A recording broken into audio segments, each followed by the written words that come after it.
The following story is entirely fictional, a product of imagination and created for entertainment purposes only. It contains sensitive themes such as abduction, mild violence, memory-related illness, and emotional content, and is intended for viewers age 16 and up. No graphic or explicit visuals are shown in this video. The story is presented through narration only. All characters and events are imaginary and not based on real people or situations. Enjoy the story. Today's story takes us to a family where every single member is hilariously unserious. Our main character today is a girl named Elia. Elia's grandfather had just passed away. He was 80 years old. Just 2 days ago, he had even called Elia's dad, let's call him Noah, to say he wanted to go to Disneyland. But yesterday, folks in the village suddenly broke the news that he had died. Apparently, he had an argument with Elia's grandma. He insisted on eating 2 more donuts, and then choked, couldn't catch his breath, and just died on the spot. Boo-hoo-hoo-hoo. Immediately, Elia and her father rushed back to their hometown. At the entrance to the village, Elia's eldest uncle was waiting for them. We'll call him Travis. Uncle Travis looked at the 2 of them and sighed. You 2 cried the whole way here, didn't you? The 2 of them sniffled and replied, Big brother, uncle. Then Travis suddenly found himself being used as a human coat rack, 1 large decoration and 1 small. Namely Noah and Elia. His face looked helpless and incredulous, as if he didn't scream out loud, it wouldn't harmonize with the hip-hop speaker-level crying of Elia and her father. Elia's cousin Travis's son, named Harry, stood beside them clapping his hands and commenting, Haha, uncle and cousin, you guys are such crybabies. Travis shot him a glare and scolded, You have a mouth, but don't know how to use it to comfort people. Then Harry handed Elia a tissue gently, trying his best to console her. Sis, don't cry anymore. Elia hugged Harry tightly and continued sobbing. After that, Harry joined in too. But Elia and Noah were sobbing for real, while Harry just rubbed his eyes pretending to cry. Travis led them back to Grandpa's old cottage. His face darkened as he grumbled, This family would fall apart without me, but just as they stepped through the door, right in front of them was Grandpa's black and white memorial photo. Even Travis couldn't hold back his tears. And just like that, Noah, Elia, and Harry all stopped crying. Only Travis's wailing, loud enough to wake the dead, echoed through the house. Elia's grandfather was a well-respected elder in the village, with a wide social circle. The moment news of his passing spread, relatives from both near and far, even from neighboring villages, came pouring in. The village chief immediately made a public announcement. Anyone who could help should come forward, whether it was to set up the mourning hall, choose a gravesite, organize the funeral procession, or prepare offerings. Before the 3-day mourning period was even over, everything had already been taken care of. Elia's grandfather had 2 younger brothers. He was the eldest, the great-uncle who lived in the same village was the middle child, and the great-uncle in the other village was the youngest. Before they could even order a coffin, the great-uncle from the same village had already volunteered to give up his own. Travis, tears still streaming down his face, choked out his thanks. But the middle great-uncle only sighed and said, He promised he'd take me to see the capybaras, and now he's gone, just like that. On the day of the funeral, the atmosphere was heavy and somber. Grandma sat in the seat. Mom, don't get worked up. Let me take care of this. Noah, eyes still swollen from crying, glared and said, Somebody bring me a vacuum cleaner. I need to vacuum this woman's mouth out. The auntie, hearing that, got scared and started backing away. As she turned and ran, she shouted over her shoulder, What kind of family is this? I was being nice, trying to introduce a good man, and you respond with violence at a funeral. But there's no way Noah was letting her off the hook. He grabbed a vacuum and chased after her. Harry followed with the power strip in his hand. The 3 of them ran all over the village while the locals laughed their heads off. Suddenly, a strange sound came from inside the coffin. Elia turned to look at Travis. Travis looked right back at her. Their eyes were filled with fear. At first, Everyone thought they'd misheard something, but the sound grew louder. The whole funeral hall went dead silent, and then bam! The coffin lid was pushed open from the inside. A deep, aged voice rang out, "Wife, I'm hungry. Oh, what the fish, Grandpa just came back to life." After that, the funeral was called off because Grandpa had come back to life. The coffin was returned to the middle great-uncle. Middle great-uncle, he's honestly hilarious. He angrily hobbled over to Elia's grandpa's house with his cane. He said, "Big brother, you've already used it. How am I supposed to use it now?" Then Grandpa replied, "Don't make such a fuss, remember when we were kids? You used to wear my hand-me-downs all the time." Excuse me? How is that even the same thing? This family is seriously off the rails, I swear. Middle great-uncle then snapped, "Big brother, don't you feel even a little ashamed? I don't want it anymore. Just leave that coffin at your house. Don't you dare bring it to mine, or I swear I'll flip you upside down and breathe fire." At that moment, Travis and Noah looked at each other and finally decided to rent a truck to transport the coffin back to Travis's warehouse in the city. Afterward, Grandpa was given a quick checkup by the child of the middle great-uncle, who happened to be a doctor, and, for now, there didn't seem to be any issues. But still, they insisted he should go to the hospital in the city for a proper examination. Everyone in the family tried to convince Grandpa to go, but he refused, muttering, "I'm not going. So what if I choked and stopped breathing, go there just to get laughed at by those city doctors?" Even the hospital director wouldn't dare laugh at that. Grandma was worried, but at the same time so angry that it turned into that kind of angry worrying, you know? Grandma snapped, "Why didn't you just die already?" And Grandpa immediately snapped back, "Not dying. I'm staying alive just to piss you off." These two are comedy gold at that moment. All the grandkids were sitting in rows inside the house. Grandpa called out, "Come here, let Grandpa take a look at you," so Harry stepped up. But Grandpa was savage. For real, he waved him away with a hand and turned to Elia. "Eli, come here so Grandpa can take a good look at you." Elia walked up and sat in front of him. Grandpa said, "TSK, you've cried yourself skinny. I heard someone bullied our Elia. Is that true?" Elia shook her head and replied, "Not at all. I'm the one doing the bullying." Noah and Travis looked at each other and whispered. So it was hearing his granddaughter got bullied that made Grandpa breathe again. Noah, he's adorable, suddenly let out a loud wah and threw himself into Travis's arms, crying his eyes out. Travis replied, "This family would fall apart without me." On the other side, Grandpa gently stroked Elia's hair, then said sternly, "Travis, call the village chief here for me. Whoever dared to bully my granddaughter, tear their roof off for me." Right at that moment, a shrill voice rang out from the yard outside. "What's so special about the Sumer family, huh? Just 'cause they made a bit of money in the city, now they look down on everyone else. Their precious granddaughter is about to graduate college, but still a spinster. Who does she think she is to look down on me? What's so wrong about proposing a match at a funeral, huh? The old man wasn't even properly dead yet. I was inviting her for a meal. She should be honored. Or are you saying country boys don't deserve love? That Elia Sumer is clearly just a money-hungry girl. It's not that country boys don't deserve love, it's that this guy clearly doesn't deserve anyone." From inside the house, before Grandpa could say a word, Harry had already clenched his fist and rushed straight outside. Outside, in front of their house, a crowd had already gathered. Many of them were familiar faces who knew the family well. From inside the house, before Grandpa could say a word, Harry had already clenched his fist and rushed straight outside.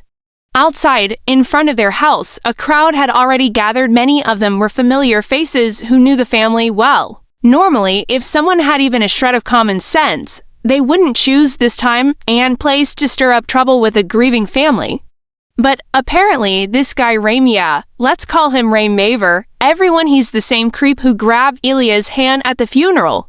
Raym thinks of himself as some devoted country boy madly in love or whatever. Exhausting. The surrounding villagers, feeling humiliated on behalf of the family, started shouting, "Aren't you ashamed of yourself? They're holding a funeral, and you just barged in to grab their daughter's hand. Honestly, they were kind not to beat you up. What do you mean the old man isn't fully dead? Are you cursing their whole family or what? With your personality, how could anyone possibly take a liking to you? Go take a mirror and look at yourself in the reflection. It's not just city girls with college degrees who wouldn't give you the time of day. Even the mentally unstable women in this village wouldn't look at you. Dang, that roasted deep, solid a plus burn." But the more people gathered, the more Raim seemed to revel in the attention. He puffed up and declared, "Why wouldn't I be good enough?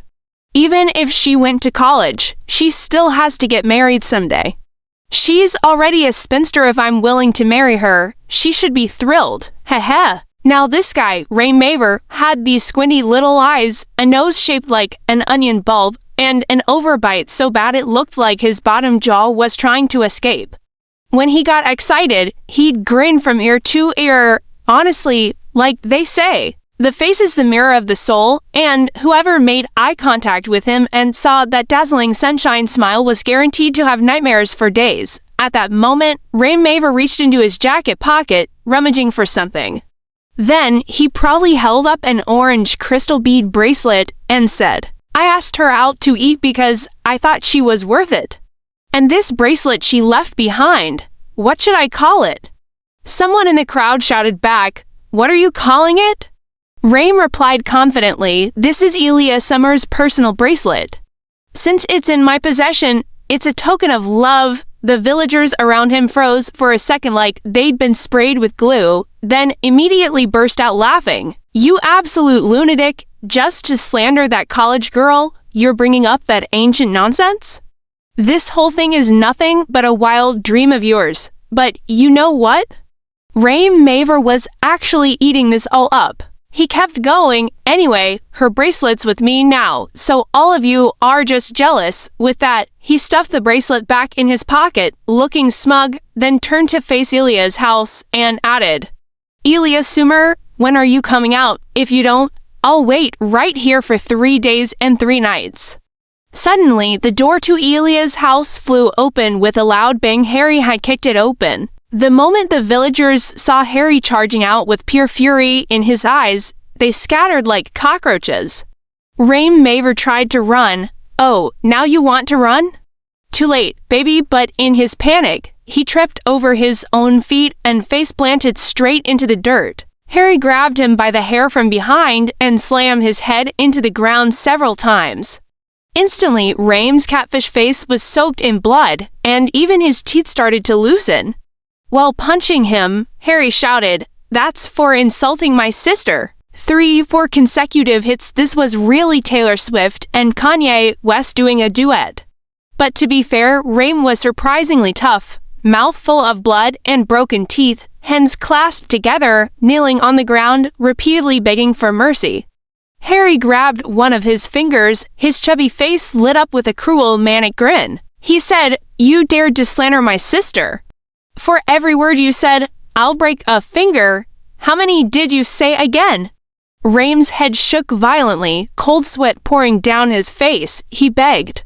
"I was wrong. I was just talking nonsense," Harry replied immediately. "Not good enough. Crack, a horrifying sound." One of Raim Maver's fingers bent in a completely unnatural angle. Raim howled in pain. "It hurts. It hurts so much." Harry was about to continue. He sneered, "Your mouth runs wild, but your fingers snap like twigs." "What a useless loser," Travis, who had been standing at the doorway, called out sternly. Harry's shoulders shrank instantly. He let go of Raim and stood upright like a lamppost. Travis said, "If you're done playing, get inside." Harry replied like a well-behaved child, "Yes, Dad." He didn't even glance at Raim and happily walked back into the courtyard. Raim stood there stunned, looking up at Travis, who stared back at him like he was looking at garbage. At that moment, an elderly uncle from the village peeked out and tried to offer some kind advice. "Letting him taste it is enough, don't you think?" Travis answered, "My father said already we're tearing down his entire house." The uncle froze for a moment, probably scared, and just nodded before walking away. Well, Ray Maver had it coming because the Sumer family had a long-standing rule. If you mess with them, they strike back immediately and on the spot. Harry not only had that hypermasculine syndrome, he also had anger issues. He'd even spent time in a psychiatric facility, so even if he injured or killed someone, he wouldn't have to take legal responsibility. Now, Ray was really terrified. He dropped to his knees and pleaded with Travis, "I was wrong." "Please don't hit me anymore," Travis asked coldly. "Will you ever slander my granddaughter again?" Ray could only cry now. What else could he possibly do? He sobbed, "No, I wouldn't dare." Travis squinted his eyes and growled each word slowly, "Go home and wait. My family can bring your whole house down anytime." Then Travis shouted loudly, "Get lost." He walked back inside and slammed the door. After making sure no one outside could see in, he happily spun around on the spot, beaming. He said, "I've always dreamed of being a big boss. Today, I finally fulfilled my passion for acting." Elia, Noah, and Harry rushed over clapping. "Uncle, you're so cool." "Dad, you're awesome. Big bro, your acting is top-notch." Travis pretended to stay composed and waved a hand at them. "Let's not get too excited, just a small matter. Let's see who still dares to badmouth our Eli from now on." Suddenly, there was a knock at the door. Everyone froze. Who would dare come by at a time like this? Travis instantly switched his expression to calm and composed and opened the door just a crack. Turns out it was the son of the middle great uncle, Vulf will call him Holland, and standing behind him was the youngest aunt from the family. Vulf will name her Mia, whom they hadn't seen in a long time. Both of them were holding weapons. Only Mia's weapon was a Victoria's Secret umbrella. Mia raised her voice and asked, "Where's the bastard who dared to mess with our family? We heard someone curse it at you, so we rushed over." Holland stood beside her looking furious. Travis smiled and patted Holland on the shoulder. "No need to rush. Harry alone was enough to scare that guy off without his shoes." Mia added dramatically, "When we heard you passed away, my dad told me to book a flight in the middle of the night. I didn't even have time to do my makeup because I was afraid I'd cry it all off on the way." Ilya chuckled and said, "Then you can go fix your makeup now, Auntie. Grandpa came back to life already. This family is just too cute." Mia smiled and said, "I knew it. Then I won't bother with makeup, or he might not recognize me." As they entered the house, Grandpa looked up and asked a question that instantly ruined the vibe. "Eli, who's that old lady next to you?" Mia's expression changed colors like a rainbow. Ilya quickly said, "Grandpa, that's Aunt Mia." Grandpa blinked in surprise. "She looks way too old though." Mia pouted and stormed off outside. Grandma pinched Grandpa's arm and said, "You died and came back to life, but still can't stop joking around." Then Grandpa asked again, "And this female comrade here, who might she be?" Everyone in the room froze. They had all thought Grandpa was just joking until now. Noah pointed to himself and asked, "Dad, do you know who I am?" Grandpa looked at him and replied, "Leonardo DiCaprio." At the hospital, Grandpa underwent a full-body checkup. Aside from some high blood pressure, high blood sugar, and high cholesterol, there was nothing serious. Not serious at all. As for why he's experiencing memory confusion, even the medical specialists couldn't come to a definitive conclusion. Holland was the only one in the family who worked in medicine. After discussing with his colleagues, he explained it to the family in simple terms. The human brain is incredibly complex. There are many factors that could have caused Grandpa's current condition. The neurology department believes he may have experienced a state of suspended animation earlier, which led to oxygen deprivation in the brain. Noah asked, "So when will he recover?" Holland gave a strained smile and replied, "That's hard to say." After hearing the hospital's diagnosis, everyone's mood in the family became tense and heavy. Mia, being the sweet optimist, said cheerfully, "Don't stress too much. He came back from the dead after all. Maybe he'll be totally fine again by tomorrow." Noah could only give a bitter smile in response. Everyone in the family hoped she was right. In the hospital hallway, Grandpa looked so pitiful sitting on the bench. He sat there dazed, watching people pass by with a friendly yet cautious gaze, as if he was looking for someone familiar. At that moment, Great Uncle, the middle brother, had also been brought in by Holland for a checkup, and by chance, he bumped into Grandpa. Bending over with delight, Great Uncle asked, Hey, take a look at me, and tell me who I am." Grandpa paused for a second, then said, "Dad." Great Uncle burst into laughter and said, Hey, you've bullied me for half my life. Guess I get a little win this time." Ilya felt a deep pang of sympathy. Honestly, this whole family just adores each other. So lovable, she stepped forward to help Grandpa up. Strangely enough, even though Grandpa's memory was all jumbled up, he had forgotten his wife and children. He still recognized all his grandchildren. Grandpa gently said to Ilya, "Eli, can we go home now?" Ilya replied, "Yes, Grandpa." "Let's go home." The middle great uncle saw that Grandpa and Ilya were about to leave. Suddenly, he stepped forward, his lips trembling slightly, and asked, "Big brother, have you really forgotten about me?" Holland gently scolded him. It was a soft kind of scolding, full of affection, not harsh at all, saying, "You shouldn't let Grandpa see my dad again. Don't let him get hurt anymore, okay? He's been upset all night, saying Big brother doesn't recognize him anymore." Mia thought it was best not to tell her father either. He's great uncle, the youngest brother, living in another village. Mia said, "He died and came back to life, and now he's lost his memory. Don't let my dad get too worked up. Just say it's a misunderstanding, that the heavens gave him a second chance." A few days later, Mia was getting ready to return to where she lived. She had work and other responsibilities to take care of. On the day she was leaving, she passed by a small drink stall in the village once again, and by chance, she ran into that same matchmaking auntie who had once come to the funeral just a few days ago. They didn't know each other personally. The auntie just assumed Mia was an outsider visiting the village. So she approached Mia and started a conversation. "Do you know the Sumer family? The one that had a funeral, but then the old man turned out not to be dead. That family is clearly cursed. They beat up my nephew the other day, and the very next day the old man got admitted to the hospital, lost his mind too. That old guy must have done a lot of evil things, probably has some terminal illness, and won't live much longer. His younger brother was crying all night. You know, what a venomous mouth. Honestly, she's the one who needs karma to smack her down first." Mia looked around to check if there were any cameras. Then she linked arms with the auntie and asked, "Who do you live with at home?" The woman replied, "My husband works in the city, and my kids all work far away too." Mia asked again, "So you live alone then?" The auntie responded, "Not really.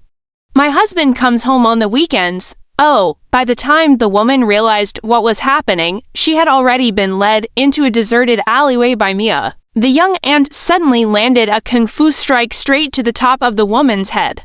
Then came a few cracking sounds. Mia dislocated her elbow joint in a single move. The auntie was in so much pain she couldn't even scream because Mia had already gagged her beforehand. Well, obviously, how could she scream like that? Mia then asked, "Do you know who I am?" The woman shook her head wildly. Mia gripped her chin tightly and said, "Good, better if you don't recognize me. Lady, I'm letting you off with a lesson this time. Just remember to keep your mouth shut in the future." Then Mia walked away in a confident, carefree stride. Later, the auntie stammered her way through a retelling of how she had been beaten up. As for Grandpa, his condition went up and down until he was finally diagnosed with Alzheimer's disease. Travis planned to bring Grandpa and Grandma to the city to take care of them, but Noah disagreed. Harry's staying at home bringing them there would be inconvenient. Noah and Travis started arguing. Then, Ilya suggested letting their grandparents move into the two-bedroom apartment that Noah had bought near her university. It would be convenient for Noah's work and also close to her school, so Ilya could stop by and visit them after class. Travis nodded in agreement and said, "Let's go with Eli's idea." Speaking of Harry, this boy was born with the super male XYY chromosome. After his parents divorced, He developed intermittent explosive disorder. In recent years, his condition had stabilized a lot, but there was always a risk that something could trigger him again. Doctors said that as long as he took his meds on time and had family around to support and guide him, Harry could still live a normal life. Travis said to Eli, "Eli, if you have time, take Harry to visit Grandpa. He only remembers you to now." Of course, Eli agreed. Since childhood, Eli and Harry had lived with their grandparents. Maybe that's why Grandpa still remembered them. Since it would take a few days to prepare for the move, Elia's family hired a new housekeeper to stay at the village home and take care of her grandparents. Raym Maver, after recovering from his injuries, caught wind of Grandpa's condition and immediately started scheming again. Seizing a moment when no one from Elia's family was home, he went and knocked on Grandpa's door. The new housekeeper, who had never seen him before, just asked, "Who are you?"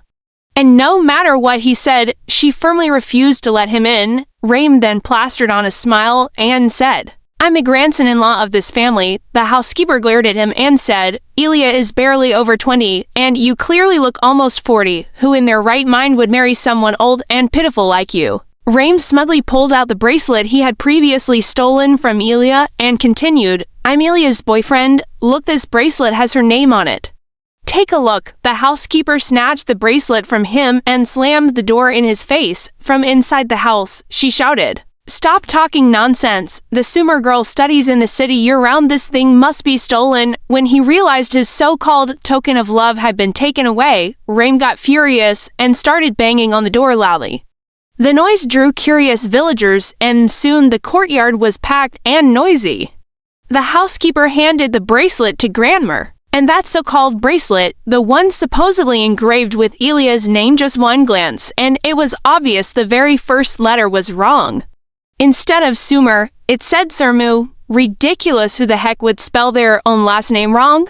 Not to mention the engraving was crooked, ruining the crystals in the bracelet. Back in her freshman year, Elia had run a small booth at a campus festival selling handmade crystal bracelets.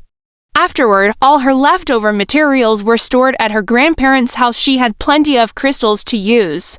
Grandma remembered this and immediately told the housekeeper to call the village chief. After some private discussion between Grandpa and Grandma, they decided to have Grandpa stand out in the courtyard. Grandpa stood tall and firm like Mount Everest. His presence alone was enough to suppress the crowd. When the village chief arrived and saw the crowd, he thought there was some kind of festival going on. He scanned the scene and, of course, spotted Raym Maver right away. The chief had to suppress his own urge to punch the guy and asked, "Raym Maver, what exactly are you trying to do?"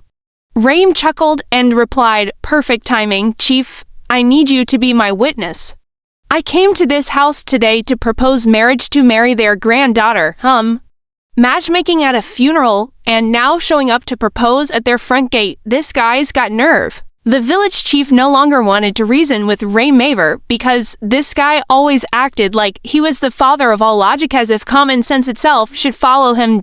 So the chief gave the order, "Arrest him and call the police." He's not getting away with public disturbance, but Raym wasn't scared at all. He even retorted, "So what if I go to jail? I'm used to it. I'll be back in a few days to propose again." Hey, even Gorilla Glue should take notes from this guy talk about clingy. Just as the village chief was about to say more, Grandma told the housekeeper to open the door. As soon as the door opened, Raym tried to charge in, but the villagers quickly held him back.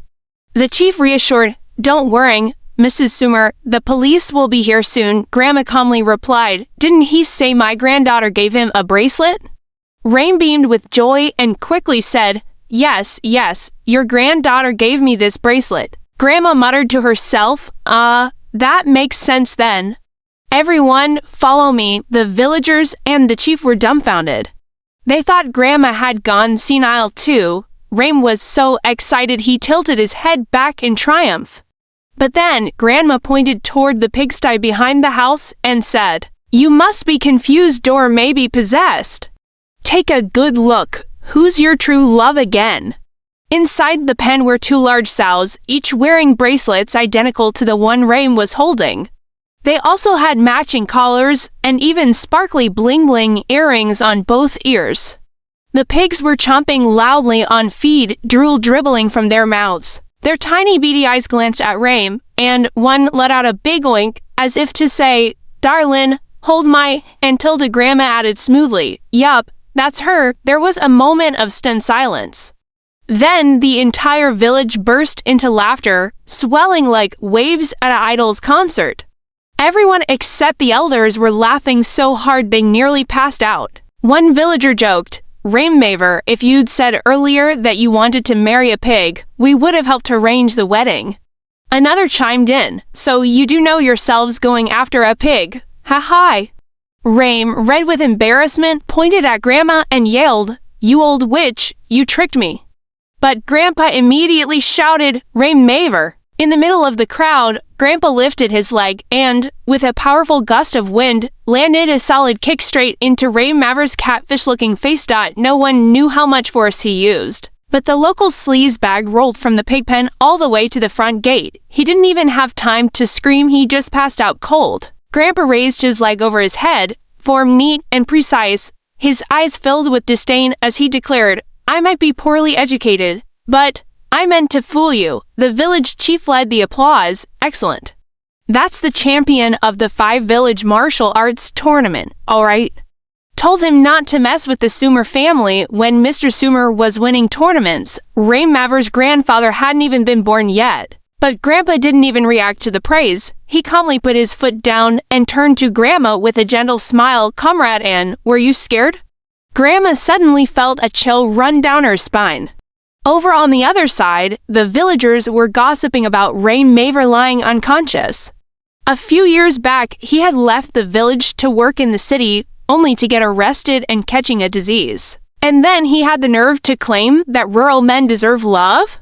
He tried to take advantage of the young people not being home, forcing the elders to agree to his marriage proposal, absolutely shameless and way too confident. Someone spoke up, "Take him to the police station. We don't need this eyesore around here." When the police arrived and started to take Raim away, he shouted that he'd been beaten by an old man. But the village chief and everyone else all turned a blind eye. One person even said, "Didn't see a thing. All I saw was him trying to marry someone's pig." Even the police gave Raim Maver a strange look. The whole village was thrilled. People lined both sides of the road, happily waving goodbye as the police van drove off with Raim inside. The neighborhood kids even chased the van while waving their Peppa Pig toys, teasing him as they went. Yeah, poetic justice. That same day, Noah and Travis brought Grandpa and Grandma up to the city. Grandpa clearly wasn't used to life there. Even though there were 3 parks near the apartment, it still wasn't enough walking space for him. At his follow-up checkup, the doctor asked, "How have you been doing lately, sir?" Grandpa replied, "Not great, comrade, and only cares about dancing and won't pay me any attention." "My 2 younger brothers are gone too," the doctor asked gently. "Do you remember which family members you have?" Grandpa answered, "I have 7 cousins and 5 uncles, but they all went off to war and never came back. Now it's just my mother and my 2 younger brothers left at home." The doctor paused, then asked, "Do you remember how you met Comrade Ann?" Grandpa replied, "I was studying at first, but my family ran out of money. So I went to herd sheep for a landlord. Then I joined the army, and that's where I met Comrade Ann." The doctor asked again, "And then?" Grandpa fell silent for a moment, then muttered, "I forgot. I still need to take my younger brother to see the capybaras." The results showed that Grandpa only remembers things from his youth and very recent events, but has forgotten everything from after he got married and had children. One day, Ilya handed him a small handheld mirror and asked, "Grandpa, do you recognize the person in the mirror?" Grandpa replied and even asked back, "Eli, that's me, but where are my 2 younger brothers?" Alzheimer's disease has no cure. Patients gradually forget people and events from the past, but they can become fixated on certain things. For example, Grandpa wanted to go to Disneyland and bring both middle great-uncle and youngest great-uncle from another village. The doctor advised that appropriately fulfilling a patient's wishes might help improve their condition. Middle great-uncle was all for it, but youngest great-uncle absolutely refused. In the end, only Grandpa, Elia, and Harry went to the amusement park in the city. The lines for each ride were long, but Grandpa didn't seem to care at all. After walking through half the park, he finally found a shooting game. He picked up a toy gun, held it in his hands, and examined it carefully for a long time. Meanwhile, Elia and Harry were excitedly looking toward the freefall tower ride. While they were distracted, Grandpa loaded the toy gun, took aim, and bam, bam, bam 3 shots in a row, hitting 3 Mickey Mouse dolls at the edge of the prize shelf. The shopkeeper was stunned, and all the visitors nearby burst into applause. Grandpa stuffed all 3 Mickey dolls into his backpack. Later, while Elia and Harry weren't paying attention, Grandpa stopped by a booth run by college students and bought a ton of souvenirs. He got middle great-uncle a watch, Noah a fountain pen, and Grandma a cute little headband. When the whole family gathered, poor Harry instinctively retreated into a corner. Because of his genetic condition and naturally irritable temperament, he had been taught from a young age to avoid crowded places and not to lose his temper easily. But this time, Grandpa brought over a small gift box and placed it in front of him. It was a bear-shaped coin bank, about the size of a palm. Grandpa said, "Here, for you." "It looks just like our Harry." Harry took the gift, his eyes sparkling with joy. Everyone in the family thought that helping Grandpa fulfill his wishes would be good for his condition. But one day, while Elia was in class, she got a phone call from Grandma. Grandma's voice was filled with worrying. "Eli, your grandfather's gone missing." "The maid and I have searched everywhere nearby and can't find him," Elia asked. "Has my uncle and dad been informed yet?" Grandma replied, "Your uncle has gone to the next city, and your dad is out driving around looking for him." Elia hung up and hurriedly left class. Just as she was about to unlock a public bike, a cloth soaked in something was suddenly pressed over her nose and mouth. Elia quickly lost consciousness. When she woke up, she found herself locked inside a rundown warehouse. The ugly catfish face of Ray Maver was leering at her, breathing heavily. Elia's hands were tied behind her back, only her legs were free. She screamed, "Let me go! Kidnapping is a criminal offense!" Ray Maver ignored her. He was truly disgusting, his eyes fixated on Elia. He spit into his palms, rubbed them together, then pretended to reach toward Elia's shirt. He said, "Eli, now that you're in my hands, how could I possibly let you go? You'll sleep with me tonight." Hey, before Ray Maver could touch her, Elia swiftly kicked him hard in the groin. He narrowly dodged to the side and grabbed her leg, flashing a lecherous grin and saying smugly, "Hey, still trying to kick me? If you break it, how will I keep playing with you? How?" Oh my god, this man is ugly inside and out, but Elia had already loosened her restraints. She grabbed a brick she'd hidden behind her back and smashed it down on Ray Maver's head. Blood trickled down from his forehead, and he screamed in pain, forced to let go of her leg. Of course, Elia wasn't satisfied with just one hit. She landed another kick straight to his groin. Ray Maver rolled on the floor, groaning in pain. Elia seized the opportunity to climb out through a small window in the warehouse. Outside, it was already dark, and the surroundings were unfamiliar. Not knowing if Ray Maver had accomplices, Elia decided to hide back inside the warehouse. About 10 minutes later, still moaning in pain, Ray Maver was found by his accomplices. They looked around and only saw him inside. They peeked through the small window, realized Elia was gone, and exploded in anger. One of them kicked him and shouted, "Idiot!" The girl ran away. How are we supposed to get ransom now? Raym's face turned pale like a sheet. He clutched the man's leg and pleaded, "Bro, my this broken. Please take me to the hospital, I'm begging you." That man gave him a few more kicks and cursed, "Ha! Useless garbage. Why don't you just die already?" He then dragged Ray Maver out of the warehouse and locked the door. Meanwhile, Elia, hiding behind a row of shipping containers, let out a long breath of relief. Thankfully, they hadn't checked the warehouse carefully. She'd lost her wallet, phone, and everything of value. All she had left was her dirty set of clothes. In today's world, with security cameras everywhere, if she went missing and neither her school nor family could find her, they'd definitely call the police.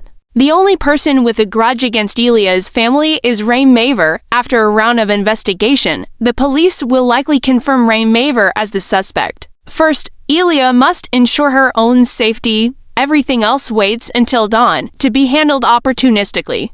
While hiding in the warehouse waiting for morning, Elia can't resist sleep and dozes off. She wakes with a start when she hears voices. As she listens, we realize they are a human trafficking gang. Ray Maver spent his entire savings to hire them to kidnap Elia. Their original plan was that after Ray Maver got bored, they'd sell her to someone else. Buyers had already been found and price agreed, but Elia escaped. At this point, an enraged man curses profusely. "Damn it, Ray Maver damned us over badly. Where are you all? Hang him and beat him." One gangster tries to calm him. "Boss, Ray Maver is useless now, no need to waste anger on him." But the boss roars, "Useless or not, even as a ghost I'll deal with him." "Do you know who the kidnapped girl is?" The other answers, "Isn't she just a money-driven college student from his village?" The boss retorts, "Damn, yesterday I heard from the martial arts coach that it's Summer's granddaughter who's missing." Another thug asks, "Who's Summer?" They whisper more, but Elia can't hear clearly. Finally, the boss shouts, "Where's Ray Maver? I'm going to kill him." Moments later, Ray Maver is heard being beaten outside the warehouse. He screams in pain. This place is no longer safe, so Elia quietly slips out through the small window. She sees endless cornfields frozen in awe. It's the neighboring village across a river. Kidnapping so close, so she wonders if Ray was either incredibly cunning or stupid. Elia crouches and darts through tall grass, avoiding main paths, taking hidden mountain routes. She played Night Explorer with Harry as a child, so she knows every hidden trail. Less than an hour later, she climbs over a fence into the backyard of middle great-uncle's house. Great-uncle is dozing in the sun. Elia steps out but hears a noise at the gate. Great-uncle grudgingly asks, "Who is it?" Suddenly, Elia's grandpa appears, his face smudged, looking like he survived a sandstorm. His clothes dusty and muddy. The shoes are caked in dirt. No one knows how far he walked. Great-uncle doesn't hear anyone. He slowly stands. Grandpa opens his backpack, fumbles, then pulls out a stuffed Mickey Mouse doll and hands it to stunned Great-uncle. Grandpa says, "Here, this is Mickey Mouse." Great-uncle bursts into tears where he stands and asks Grandpa, "Bro, how did you end up like this?" Grandpa grabs his brother's shoulder, solemnly says, "Our eldest and everyone else haven't come back. I came to find you," and the youngest, Elia, runs forward, pulls Grandpa into a hug, and sobs. "Grandpa, I finally found you." Great-uncle is startled and shouts, "Eli, you and Grandpa went on some wild trek. Why do you look so rugged?" He really did catch a cold. From the village entrance, police sirens wail. Holland runs inside and tells Great-uncle, "Dad, something's happened." The next moment, he sees Elia and Grandpa covered in mud like refugees and freezes. Great-uncle furrows his brow and shouts, "What nonsense are you shouting about?" Holland doesn't answer. He fumbles for his phone, increasingly anxious, then cries, "Found them, finally found them." Later, it was confirmed that Ray Maver and the human trafficking gang had all been arrested by the police. When Travis and Noah arrived at the hospital and saw Elia and Grandpa safe and sound, they finally breathed a sigh of relief. Travis looked Grandpa up and down, still worried, and asked, "Dad, are you hurt? Where have you been? We were going crazy looking for you." Noah didn't dare touch Elia, afraid of accidentally hitting a hidden injury. He's a very emotional person, though. He bit his lip tightly, tears and snot still streamed down uncontrollably. He sobbed, "Eli." After that, Elia told both the police and her family how she had been kidnapped, how she escaped, how she climbed the fence into Great-Uncle Middle's house, and how she reunited with her grandfather. Travis asked, "Why did you take the small paths instead of the main roads?" Elia explained, "I don't live in the village regularly, but Raym Maver's been here his whole life. After something like this, who knows if someone in the village is working with him?" Travis then asked, "But how did you know how to untie the ropes?" Elia replied with a smile, "Dad and Uncle didn't train with Grandpa, but when Harry and I were little, Grandpa taught us a few self-defense moves." Travis finally understood and replied, "No wonder you got away, those lessons really came in handy." Elia could clearly recount everything that had happened to her. But as for Grandpa, how he managed to walk all the way from the city back to the village and what he went through on the road, no one knew. Still, none of them could have imagined that Grandpa's greatest wish wasn't to go to Disneyland, but simply to go home. To return to the house from his memories, the one that stood firm despite storms or landslides, to see the loved ones who always stayed in his heart. News of Elia's escape from human traffickers and Grandpa being found spread quickly throughout the village. Visitors came to the house nonstop. The village chief stopped by, a big grin on his face, and said, "Raym Maver committed a serious criminal offense this time. He'll probably never get out of prison for the rest of his life." But there's something else in this case. Do you all want to hear it? Everyone in Elia's family quickly sat down in a circle, automatically grabbed some sunflower seeds, and began munching while waiting for the story. So cute. This family is basically a bunch of lovable gossipers. Travis, being the hot-headed one, blurted out, "Spit it out already, what else did that scumbag Raym Maver do?" The village chief accepted the plate of sunflower seeds Noah handed him and started telling the story. So, before this, he was arrested for disturbing public order. While in the holding cell, he met a group of hardcore criminals. Realizing that everyone in your family, from young to old, was tough as nails, he figured he wasn't high-level enough yet. So, together with some people he met in there, they planned to go to the city and kidnap Eli. At that point, Grandpa's eyes narrowed slightly. Travis and Noah still looked calm on the surface, but the fire in their eyes was unmistakable. The village chief continued, "The funny part is, these guys were pretty reckless. They kidnapped Eli first and only looked into her background afterward. As soon as they did, they realized they'd messed up big time. Your grandfather is a national martial arts champion from decades ago. His disciples are top-tier martial artists. Your eldest uncle works in provincial logistics. He's got connections with everyone in the industry. Your dad is a renowned professor of construction engineering. Tons of real estate tycoons were his college buddies.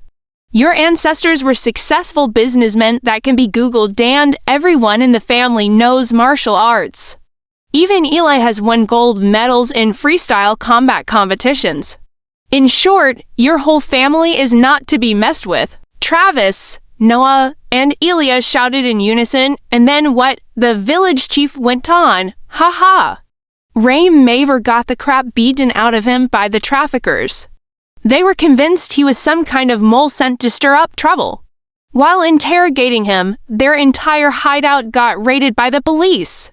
At first, the cops didn't realize there was internal conflict, so they tossed Raym Maver in with the rest, and he got another beating." Travis, Noah, and Elia once again shouted together, "Get to the point." The village chief quickly said, "Raym Maver cried his eyes out at the police station. When they pulled him out for questioning, they found out he was involved in all kinds of crimes, kidnapping, extortion, gang violence. Even a few assault cases from years ago came to light. Dear God, now we know why he wasn't afraid of the cops. It turns out he's been doing shady stuff all along." Travis and Noah sighed and said, "Too bad he didn't fall into our hands." Exactly. If he had, we'd be able to proudly tell our ancestors next time we visit their graves that we once did something great punishing evil. Elia's family is really so similar. Everyone, even Grandma Elia, now felt a bit regretful, and she said this, "If I had known he had a criminal record, I wouldn't just have rendered him useless." Grandpa was the most disappointed. He said, "I already said we'd tear his roof off." So frustrating. The village chief chuckled, "Mr. Sumer, that job can still be done. Ray Maver's uncle is back in the village. I've completed the paperwork with him. Over time, that house became the only old, dilapidated one still occupied in the village. I've told the Maver family many times to demolish that dangerous building. But Ray Maver is a rogue. He lies shamelessly and arrogantly. Demolish it? Okay, if the government finds me a wife, I'll demolish it with no money needed. No wife, then don't bother. Now that Ray Maver is effectively imprisoned for life, if we don't tear down that condemned house now, when will we? It became known that the village chief had arranged demolition time with the crew. Elia's whole family gathered, awaiting the excavator to lift the roof off Maver's house. Unexpectedly, Ray Maver's aunt, the same tactless aunt who tried matchmaking at the funeral, appeared. She planted her hands on her hips and said, "That's my nephew's house. Who gave you permission to tear it down?" Standing in front of the excavator, the village chief angrily shouted, "You Maver family can't keep breaking promises. Your husband signed the demolition agreement. Why are you here defending Ray Maver?" Aunt Maver firmly, without backing down, said, "Rame is Rame, and my husband is my husband. If Rame doesn't agree, you can't wreck his house." In anger, the village chief summoned villagers to find Ray Maver's uncle. Upon seeing her husband, Aunt Maver's boast completely deflated, and she said softly, "When did you get back?" Uncle Maver, expressionless, replied, "Because you cheated on me." "Damn it, you thought I didn't know your dirty dealings with Ray Maver, ha! Oh God, the roof is literally on fire." The villagers began buzzing with gossip. While Mr. Maver covered her face and ran off no one knew where, the excavator roared. One scoop fell, and half of the Maver family's main house collapsed. Mr. Maver stood and watched his home get torn down piece by piece, his face expressionless. No one could tell what he was thinking. Not long after, word spread throughout the village. Mr. Maver had divorced that woman. It was said that when the village chief invited Mr. Maver back to discuss demolishing the family's main house, he initially refused. After all, he still had feelings for the old home. Ray Maver wasn't living there anymore, so Mr. Maver returned to the house to take one last look. And that's when he discovered a rusty iron box on Ray Maver's bed. Inside were dozens of lewd photos of his wife and his own nephew, arranged by date. Beneath the photos was a CD. When he played it on the old DVD player in the house, the footage was enough to scar Mr. Maver for life. In that moment, the family home in his heart was nothing but ruins flattened to the foundation. The children of that woman never returned again. When people asked about her, they simply said their mother had passed away long ago. In the end, no one really cared where she went. Ray Maver was sentenced to 30 years for his long list of crimes, and the terrible things he did remain hot gossip in the village. After all, from matchmaking at funerals, forcing a proposal at someone's door, tricking people with a bracelet, dating us out, to plotting a kidnapping, each event could fill a few episodes of a drama series. Later, when Grandpa Elia was lucid, he told the whole family, "I've dedicated my life to my career and family. In the days I have left, I want to be with my comrade and in a retirement home with a nice view and lots of greenery, live like celestial immortals." Grandma only had one concern. Does the retirement home have a dance team? Travis and Noah arranged everything just as the two elders wanted. Great Uncle in the mill couldn't hide his admiration and also wanted to move in.